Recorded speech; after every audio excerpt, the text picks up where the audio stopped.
เป็นความ อย่าคือหญ้าเนาะลูกจะเนาะอย่าคือหญ้าเนาะ คือหญ้าพี่ใส่ก็ว่าคือหญ้าคือหญ้าพี่น้อยเนาะอย่าอ๋อคือแม่บ่าวบุญโคงพี่น้อยเนาะคือดีเนาะเล็กและบัดใหญ่มาเนาะสิเปลี่ยนหน้าสิเปลี่ยนไปกับมันก็บ่แน่ใจเพิ่นนะพี่น้อยเนาะ กินข้าวเบิดแล้วบ่ สุมายเนี่ย โดย กินมาแล้วกินมาแต่บ้านพุ่นแล้ว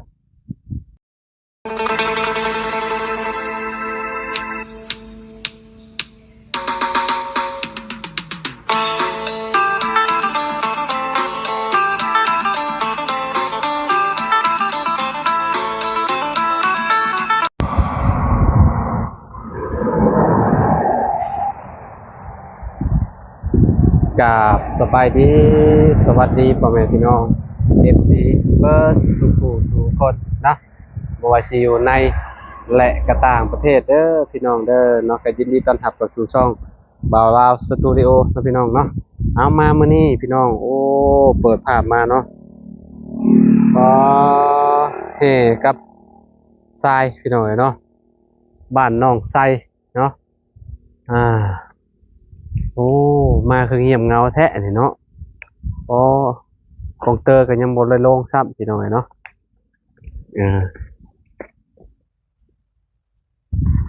น้อยเนาะเพิ่นก็สร้างปูนสร้างหยังมาเรียบร้อยแล้วเนาะน่าสิเฮ็ดเรือนครัวน้องไส้เลยแหละพี่น้องเนาะเดี๋ยวรอน้องดาวเพิ่นก่อนแป๊บนึงพี่น้องเนาะสบายดีน้องดาวสบายดีเนาะบ่ได้พ้อกันหลายมื้อเนาะขออนุญาตเด้อเอาเนาะมาก็บ่ทันน้องไส้ซ้ำเนาะน้องไส้ไปโรงเรียนโดยพี่น้องเนาะทางพ่อน้องไส้ก็ไปเฮ็ดเวียกพี่น้องเนาะได้หลายมื้อได้นี่เนาะโดยเป็นจังได๋ลุงเลิมใครก็บ่เราไปเฮ็ดเวียกแล้วบ่เฮ็ดเวียกบ่ได้ไปส่งแต่เมียเมียเฮ็ดแต่ส่งสามีไปส่งเมียคุมื้อบ่ไปนอนอยู่นั่นสบายดีพี่น้องโดยไปนอนอยู่แคมป์ไปนอนอยู่แคมป์บ่โดยนอนอยู่นี่ก็เพิ่นว่านอนบ่ได้คลํงานผิดผีเนาะเลยไปนอนอยู่แคมป์อาน่าน้องไว้ก็ไปอยู่พุ่นไปได้3-4มื้อแล้วเนาะเราไปเฮ็ดเนาะโดยกล้าว่าสิอยู่ได้อยู่บ่มาเฮ็ดเวียกบ่ได้ว่าสิมาบ้านเว้าเมียลาวหาได้เมียเราเฮ็ดได้แต่ผัวเมื่อกับเมียเขาเมื่อคือกันคันว่าอันผัวเมื่อกับเมียก็ต้องเมื่อนํเนาะโดยแต่ว่าเฮ็ดเวียกหนักบ่ได้บ่เฮ็ดแล้วเมื่อยแล้วบ่โดยยังบ่ดีปานใดอันอยู่หันดนจนฮอดเดือนพุ่นก็บ่มีข้าวกินมีแต่เมียเฮ็ดมีข้าว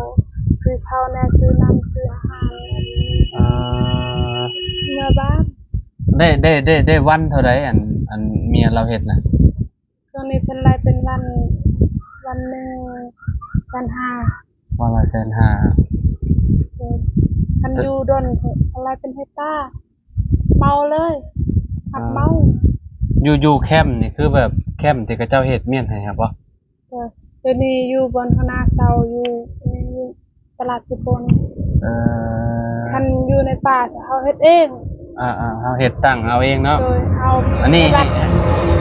นั่นก็เจ้าให้อยู่ฟรีบ่แม่อยู่ฟรีมีแต่เฮาซื้อกับข้าวแล้วก็ข้าวเฮาเองเนาะมื้อนึงนี่คือสิบ่เบิดหลายเติบอยู่ดอกพี่น้องเพราะว่าลุงเลิมแล้วก็น้องไว้เนาะก็ต้องซื้อกับข้าวกินแต่ละมื้อหั่นนะพี่น้องเนาะอันวันละ150,000บัดผัวบ่ได้เฮ็ดบัดมันลดเนาะมันเฮ็ดให้แบบเก็บเงินนี่ก็เพื่อสิได้เมื่อบ้านนี่ก็บ่ค่าใช้จ่ายก็เบิดหลายเติบเลยพี่น้องเนาะประมาณล้าน 2-3 ล้านเมื่อบ้านเนาะ4 ล้าน4 ล้านตอนเพิ่นมาอยู่ตอนเราเดินทางมาใน4 ล้านเฉพาะมาเราไปยืมเงินมาบ่หรือว่าเงินของเราเองที่ว่าเรามาตอนยืมเงินมานี่ได้มานี่ผู้ ผู้ใหญ่เอาให้ ตอนนั่งรถมาหาได้ โดย ผู้ใหญ่เพิ่นเอาให้เนาะ โดยเอาให้ขึ้นมาขึ้นเฮือนนำ เนาะโดยคือบัตรเมืองนี่บ่มีแล้วบัดนี้เนาะ โดย อืมเราอยากเมื่อบ่ทางอ้ายเจ้าน่ะ โดยยังเมื่อเฮ็ดเวียกก็ได้ จะเมื่อรักษาตัวอยู่บ้านพุ่นเนาะ โดย เพื่อเมื่อบ้านอาจจะดีขึ้นนะพี่น้องเนาะแต่ว่าเมียก็คือว่าแล้วเมียก็เฮ็ดกับมืออยู่พี่น้องเนาะ โดย คือเจ้าจ่ายให้อันน่ะสมมุติว่าเห็นงานแล้วปุ๊บก็เจ้าก็จ่ายเลยบ่ โดย จ่ายรายวันเนาะบ่ได้แม่นรายเดือนเนาะ โดยคันเฮาอยู่ดนจะเฮาเบิกก็ได้แหละ เบิกลวงหน้า โดยคันเบิดบอนส่วนนี้ไปต่อส่วนอื่นเพิ่นไล่เงินให้ บ่อันนี้ตอนนี้เราเฮ็ดแบบใดตอนนี้อันทางอันพี่นางเจ้าน่ะที่สะพาย เป็ เจ้าน มือ เราบ่เราเฮ็ดคือแบบตัดกิ่งบ่หรือว่าแนวใด ขุดคุมใส่ปุ๋ย คุดคุ้มใส่ปุ๋ยเอ่อคุดคุ้มใส่ปุ๋ยเนาะพี่น้องเนาะคันว่าเฮาเฮ็ดเป็นงานเรียบร้อยแล้วคือแบบให้พระเจ้าให้เมาได้เนาะ โดย อ๋อ หลายคนเด้10คนเมา อืม ให้ตาหนึ่งสองตาแล้วแต่เฮาเอาไว้ แล้วแต่เฮาเฮ็ดไว้ โดย เมาเนี่ยก็คือแบบแล้วแต่เฮาเฮ็ดไว้เฮกตาร์เนี่ยมันก็มีอยู่ประมาณ6ไร่กว่าบ่ได้พี่น้องเนาะสมมุติว่าเฮ็ดไว้ก็อันน่ะคือแบบเฮาเมานี่เฮกตาร์หนึงก็เจ้าคิดไร่เฮกตาร์เท่าไหร่ก็น้องดาว เพิ่นก็บ่ได้ถามเพิ่น คือสิแพงอยู่ติเนาะบ่ว่าสิเฮกตาร์ละแสนโยมันเป็นไปบ่ได้กว่าติเนาะ ต้นค่อยเฮ็ดไปก็ตาหนึ่ง3แสน เฮกตาร์ละ300,000กว่ามื้อนี่คือสิ ขึ้นแล้ว ระดับประมาณ4บ่ได้เนาะประมาณ4-5แสนบ่ได้พี่น้องเพราะว่ามันค่อนข้างสิกว้างเด้เนาะเฮ็ดไม้มิกเนาะ โดย อืมพี่น้องเนาะช่วงนี้ก็คือแบบเห็นแล้วได้เนาะมันบ่มีเงินมาเนาะเราก็ต้องทำใจแล้วก็ต้องหาเงินก่อนนะเนาะคือว่าได้ยินน้องไว้ก็ว่าในครูคือว่าอยากให้ไปเข้าโรงเรียนบ่ นะครูเพิ่นโทรนำแล้ว เออ เพิ่นก็สิเมื่อ เพราะว่าเราขาดโรงเรียนเนาะ โดย หลายทิศเด้พี่น้องเนาะ ได้ละ2ทิศ ช่องทิศได้ละติเนาะ โดย อันนี้ในครูก็อยากให้เมื่อเรียนแล้วกันว่าไปเรียนเนี่ยมันสิบ่ทันหมู่อะนะพี่น้องเนาะเพราะว่าเรามาอยู่พี่ดนน่ะเด้เนาะ เจ้าก็มานั่งอยู่นี่แล้วเนาะบ่ได้ไปอยู่พุ่นบ่บัดนี้ บ่ มีแต่มาอยู่เพื่อนเจ้าของเลยเนาะบัดนี้เนาะอันนั้นกองเตอร์ยังบ่ได้อันนั้นบ่ ยัง ยังบ่ได้มายังบ่มีแววอยู่ โดยเพิ่นเว้าตอนนั้น 2-3 มื้อได้เด้อมีได้ละ10มื้อยังบ่ฮอด เนาะ โดย ยังบ่มาอยู่เนาะบ่ได้โทรไปถามเราอีกบ่ ตอนเรามาเมื่อวานซื่นเขาเว้าได้แล้วบ่เพิ่นยังเพิ่นบอก เมื่อวานเลยเราก็มานั่นนี่ โดยเพิ่นมาอยู่นี่มื้อ เอ่อยังบ่ออกซะเนาะจุมเจ้าดึงไฟอยู่จากเฮือนอันน่ะพ่อใหญ่มาก่อนเนาะ โดย ดึงจากพุ่นมาใส่พวกนี้มาใส่ก่อนพี่น้องเนาะเพราะว่ามันเฮ็ดได้บ่มีไฟใช้เนาะช่วงนี้ก็เริ่มอากาศเอาอีกแล้วกลับมาร้อนแล้วพี่น้องเนาะ หนาวอีก บ่ตี้บัดนี้คือสิร้อนเลยแล้วเขาว่าอ่ามันลด การและตุ้มผ้าห่มลิ้น สงกรานต์บ่ลิ้นแล้ว หนาวนอนทุ่มผ้าห่มอยู่เพื่อนฝนตกพร้อมคุปีดอกมันจะคือแบบนี้น่ะคนน่ะมันจะตกใส่ช่วงสงกรานต์นะอันนั้นดินลุงหนวดบ่สั่งมา โดย เอ่ ผ่านกระซังเมื่อกี้มา สั่งมาบอกกินนี่เลย โดย โอ้สิ โดยจะทำมาก เฮ็ดห้องน้ำกับเรือนครัวเรานี่แหละติดกันเนาะมันเบิดเลย3หลอกนี่เนาะไอ้อัน3เสานี่เพราะว่าเพิ่นเฮ็ดคือกันกับเพื่อนสามอนเลยนะเฮ็ดแบบนั้นเลยเนาะห้องน้ำติดโตแล้วก็ห้องครัวแบบนั้นเลยก็งามคือกันเด้เพราะว่ามันสิสะดวกสบายเฮานี่แหละเวลาเฮาลงมาจากเรือนปึ๊บแล้วก็เข้าห้องน้ำเลยนะพี่น้องเนาะอันนั้นบ่าวบุญคงเอาลงตั้งแต่มื้อเรายังบ่ได้ไปเฮ็ดเวียกพุ่นน่ะเนาะ โดยวันที่28แล้วเราขุดอยู่วันที่29เราก็ไปเรียกเลย เราออกแถวนอกพุ่นแล้วเนาะตอนนี้เนาะ ผัวเจ้าเนาะ แม่น อืม บอลบ่มีสัญญาณซ้ำเลย บ่ โดย โทรไปติดอยู่บ่บางทีก็บ่ติด บ่ ติ ติดตัว เออ คันไปเฮ็ดเวียกตอนเว้นบ่ติดนอนในแคมป์บ่มีสัญ อ่า ญาณ จังโมงว่าเพิ่นกลับมาแต่เวียกเนาะ 5 โมง ก็คือแบบเรากลับมาเรามาอยู่ในตัวเมืองบ่หรือว่ายังอยู่แถวบ้านนอกตั้งแคมป์อยู่แถวบ้านนอกอยู่ป่าแล้วเนาะ โดยตั้งแคมป์อยู่ป่า มื้อเฮาอันกลับเมื่อพี่น้องเนาะแบบว่าพ่อชุมเพิ่นแบบกำลังมารวมตัวกันเนาะแบบว่าหลายเลยพี่น้องเนาะอยู่บอนศูนย์นี่แหละพี่น้องเนาะศูนย์เก็บกู้นี่แหละเนาะไปได้หลายมื้อเติบแล้วล่ะก็ได้ติ โดย เดือนหนึงคือเจ้าให้หยุดอาทิตย์หนึงเนาะ เดือนนี้เพิ่นบ่ให้หยุดแล้ว ฮะ เดือนนี้เพิ่นบ่ให้หยุดแล้วบ่แม่นแล้ว ประเทศเก่าหันหับจ้างประเทศอื่น เอาแม่นบ่เอ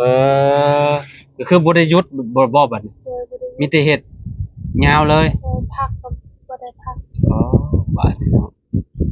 แล้วสิได้มาเฮ็ดหน้าลูกสาวอ่ะ มีแต่ฮอดวันที่เขากำหนดก็เมื่อเลยเมื่อ เออ มาเตือนมาเมื่อ คือแบบหัวหน้าว่าอันเมื่อได้หยุดได้แบบนี้เพิ่นจังได้มาเนาะสมมุติว่าหัวหน้าว่าบ่ให้หยุดก็คือแบบเฮ็ดงานยาวเลยพี่น้องแต่ว่าเพิ่นก็เก็บกู้แถวเขตบ้านนี่ใกล้ๆนี่ล่ะว่าแถวเมืองเฮานี่ล่ะว่าเมืองเชโปนนี่ล่ะว่า ขึ้นทางเมืองพีน ลงไปเขตนั่นผู้บ่ โดย โอ้ไปต่างเมืองเนาะแต่เนาะ โดย เออทางเข้ามาพูดจะเป็นยังไงเนาะแถวเมืองพีนพูดทางนั้นพูดห่างจากเมืองเชโปนกับหลายกิโลเติบอยู่เป็นยังไงเนาะ โดย แถวเมืองนองเนี่ยเคยไปอยู่บุเนาะน่าจะเคยไปอยู่เนาะเมืองนองเมืองเอียงนะแล้วแต่กระเจ้าให้ไปนะพี่น้องบ่อนที่ว่ามันมีระเบิดอะไรเนาะ โดย ไปหาเก็บกู้พี่น้องเนาะทีมบ่าวบุญคงเห็นอยู่เห็นเราโพสต์ลง Facebook อยู่พี่น้องเนาะสงสัยมีบ่อนมีสัญญาณแล้วเราจะโพสต์ลงได้ฮะนะได้เห็นเพิ่นโพสต์ลงแบบว่าเพิ่นก็ไปเป็นกลุ่มใหญ่ๆอยู่เลยพี่น้องเนาะเก็บกู้ ก็เก็บกู้นี่คือแบบเราไปสมัครเข้าได้เนาะ โดย แม่นบ่ตอนนั้นน่ะ โดยสมัคร สมัครเข้าได้จักปีแล้วบุเราไปเฮ็ดนี่ ปีใต้2 ปีปีนี้ 2 ปีจะเข้ามาได้เนาะ โดย อ่าถือว่าแบบช่วงที่ชุมเฮาบ่ได้เข้ามาว่าซั่นซะพี่น้องเนาะ โดย อ่าดินน้ำลายแหละเนาะใหญ่เลยเนาะบัดนี้เนาะลูกเนาะ 5 เดือนแล้วเด้อ ไม้แหละพี่น้องเนาะไม้แล้วจ๊ะเอจ๊ะยิ้มได้พี่น้องเอ้ย เป็นความ อย่าคือหญ้าเนาะลูกเจ้าเนาะอย่าคือหญ้าเนาะ คืองา อืม ใส่ก็ว่าคืองา คือหญ้าพี่น้องเนาะอย่าอ๋อคือแม่บาบุญโคงพี่น้องเนาะคือดีเนาะเล็กและบัดใหญ่มาเนาะสิเปลี่ยนหน้าสิเปลี่ยนไปกับมันก็บ่แน่ใจเพิ่นนะพี่น้องเนาะ กินข้าวเบิดแล้วบ่ สุมายเนี่ย โดย กินมาแล้วกินมาแต่บ้านพุ่นแล้ว เดินทางประมาณ2 ชั่วโมงไปพี่น้อง ข้าว เนาะ ไวกิน 2 ชั่วโมงกว่ามื้อนี้นะคือออกจากประมาณออกจากเซโนประมาณ11 โมงประมาณนั้นแหละมาฮอดที่ก็ประมาณบ่าย2 โมงบ่ายโมงปลายประมาณนั้นแหละพี่น้องเนาะก็ถือว่าไวอยู่ได้พี่น้องมามื้อนี้เนาะก็ยังได้มาถ่ายทำน้องดาวแต่ปกติเนี่ยมาที่ค่ำกว่านี้พี่น้องประมาณ4-5 โมงบ่ได้ฮอดที่ อันนี้สิขึ้นไปบ้านน้องน้ำไปเบิ่งบ้านน้องน้ำเห็นสร้างเพิ่นแอมแล้วแหละพี่น้องเนาะยังเหลือแต่ปิดมองห้องน้องน้ำมาแล้วเพิ่นยังบ่ได้ปิดให้เพื่อนน้องชายนี่ปิดแม่นบ่เพิ่น โดยติด ปิดเมียนบ่เลยเนาะ โดย ประชาเพิ่นบ่มีไม้เพิ่นว่าบ่มีไม้อันติดมองอันนั้นมันเด้มองทวนมันน่ะเพิ่นบ่มีเพิ่นว่ามันก็เลยบ่ได้แอมพี่น้องเนาะเดี๋ยว แบบว่าแอมแล้วเบิ่งแล้วเนาะ แม่นแอมบ่แล้ว เดี๋ยวไปเบิ่งนำกันว่าสิงามซำใดพี่น้องเนาะเห็นแต่ในคลิปหมู่คู่นะเนาะน้องดาวเห็นอยู่ที่ในคลิปบ้านน้องน้ำ นั่น เป็นเท่าใด น้ งามบ่ ำโดย อ๋อ งามคือกันแล้วกับเพื่อนเจ้า โดย งามคนละแบบพี่น้องเนาะเพื่อนน้องน้ำนี่ก็ยังบ่ได้อันนั้นยังบ่ได้เทพืชเนาะถ้าน้องดาวเพิ่นเทแล้วต่อไปก็เฮือนครัวและพี่น้องเนาะก็คือมันสิยึดอยู่ดอกบัดนี้มันก็สิแน่นกว่าเก่าอยู่ข้อยคิดว่าสมมุติว่าเฮาอันใส่หยังเข้าไปแหละมันน่าสิแน่นอยู่เพราะว่าตอนนี้มันเวลาเฮาย่างมันก็สั่นบ่เพื่อนเจ้า ตี ปิงบ่เออ ลมพัดชีวิตลมพัดแห้งเลยหนึ่งก็ตี ลม โดยตีค่อยว่าแห้ง หยุดแล้วติ โดย ยามพ้นเจะสิบ่ย่านบ่ ยานนะ แรกก็แนมเฮาอันบ้านเฮาเฮ็ดเรือนครัวแล้วมันน่าสิยึดดีดอกก็ว่าเพราะว่ามื้อนั้นน้องชายโอ้ยถ้าเป็นไปได้ก็บ่อยากเอาสร้างทีมนี้นะบ่าวเอ้ยว่ากับเทพื้นนี่บ่อยากได้ว่าซั่น น้องเพิ่นก็รู้จักกันแล้วพี่น้องเนาะแบบได้งามบ่งามหั่นน่ะ โดย ไปโรงเรียน เราบุญไปส่ง บ่เป็นหยังบ่แรงมาแวะน้องเพิ่นอีกก็ได้ โดยพี่น้องเนาะมื้อหนึงนี่กินข้าว3คาบบ่คนน้อย โดยเป็นไง กิน3คาบแล้วติ โดย อ๋อ กินข้าวไล่ บ่ โดย กินข้าวหลาย ท่านบ่ได้ก่อนนะบ่ได้นอนได้ อืมเพิ่นหิวเนาะ โดย พี่น้อง ท่านป้อนน่ะอยู่มิดบ่ให้ บ่แค่ดอกครบ5เดือนแล้วบ่ 5เดือนแล้ว 5เดือนปกติ6เดือนเพิ่นให้กินข้าวพี่น้องเนาะให้กินข้าวเลี้ยงตามหมอเพิ่นเว้าเนาะแต่ว่านี่อดบ่ได้เนาะน้องดาว โดย ให้เพิ่นกินข้าวไปเลย ผมนี่แต่ได้เดือนไปตัดจนฮอดเดือนนี้ ตัดอีก ตัดอีกบ่ ตัดดุๆให้มันแบบผมมันจังลายแบบว่าเฮาตัดประมาณปีหนึ่งจังเฮาจังจงก็ได้ เจ้าจักจงเลยบ่เนี่ยนะ บ่ อ่า ตัดอีก ตัดอีกก็ได้ ตัดแท้ให้เพิ่นแบบว่านะให้ผมมันโป่งให้มันลายๆนะพี่น้องเนาะบางคนน่ะลูกออกมาน่ะคือแบบ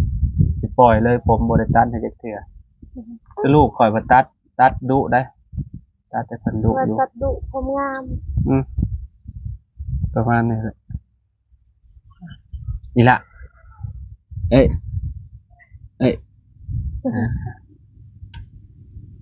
เราเอายังไปแทนน้องดาวรถบอกขี่รถไปบอกอ้ายเจ้า แม่นขี่รถเจ้าเองนี่ ที่รถสองแถว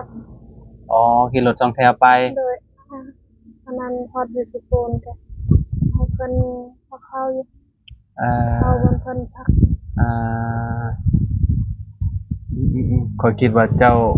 เอารถให้เพิ่นขับไปจะดอกโมเมนต์เนาะ บ่กลัวค่อยเอาไปรถ อ๋อบ่าวโคงเอาไปแล้วรถเนาะ โดย พักหญ้าคาคิงก็เป็นเท่านั้นแหละบัดนี้เป็ดกินเบิดบ่ โดยเป็ดกินเบิ อ้า ด โก น้องคอยอันนั้นเฮ็ดหัวอยู่หันบ่พอไหม บ่รอดเป็ดเนาะ โดย ผักบงผักเบ่งเหียนเบิด คอยปลูกอีกรอบซองแล้วนี่ ปลูกรอบสองก็คันว่าเป็ดเจ้าร้อยลังน้ำดองแหน่งงองแหน่งมันก็ เรียบร้อยแล้วโหเนาะพี่น้องเอ้ยเนาะกินนี่ชมลุงหนวดอยู่นั่นนี่เนาะกินนี่เนาะดีใจนำเนาะพี่น้องน้องดาวเนาะกำลังสิมีเฮือนครัวพี่น้องเนาะทางผู้ใหญ่ใจดีทางลุงหนวดเพิ่นเนาะเพิ่นได้สั่งทรายหินแล้วก็อันนี้พี่น้องปูนพี่น้องเอ้ยเนาะ บ่ สร้างได้ใช่มาเฮ็ดให้นี่ฮู้อยู่บ่ บ่ฮู้ เพิ่นยังบ่ได้เว้าบ่ โดยได้ยินน้องเฮิมเว้ามื้อนี้บ่สิให้สร้างมาเบิ่ง บ่เอ่อโอเคพี่น้องเนาะมื้อนี้ก็มาฮอดจอดถึงทางบ้านน้องไซเพิ่นแหละพี่น้องเอ้ยเนาะ เดี๋ยวจงว่ากันใหม่อีกเนาะน้องดาวเนาะ โดย เอาอยู่ดีมีแฮงขอบมุกขอบใจหลายๆเนาะโดยคือกันเอาพี่น้องเอ้ยเนาะโอ้พี่ เราก็ขุดหม่องใหม่เลยได้พี่น้องเอ้ยเนาะว่าบุญคงคือว่าแบบสุดยอดเลยเราเฮ็ดเนาะไปนี่คุ้มเก่า อันนี้คุ้มใหม่1 2 3 ท่อนพี่น้องเอ้ยเนาะ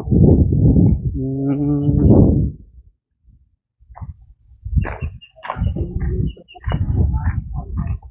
ประมาณนี้พี่น้องเนาะ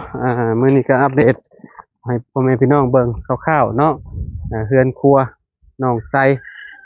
พี่น้องเอ้ยทางลุงหนวดเพิ่นก็สั่งมาเรียบร้อยแล้วแหละเนาะเอาจังได๋ก็ขอบคุณพ่อแม่พี่น้อง FC เบิดทุกคนเนาะที่ติดตามและเป็นกำลังใจให้เด้อพี่น้องเด้อบ่ว่าสิอยู่ในและก็ต่างประเทศเนาะเดี๋ยวพ้อกันคลิปหน้าเด้อพี่น้องสำหรับคลิปนี้เนาะขอกล่าวคำว่าสบายดีพี่น้องไปแล้ว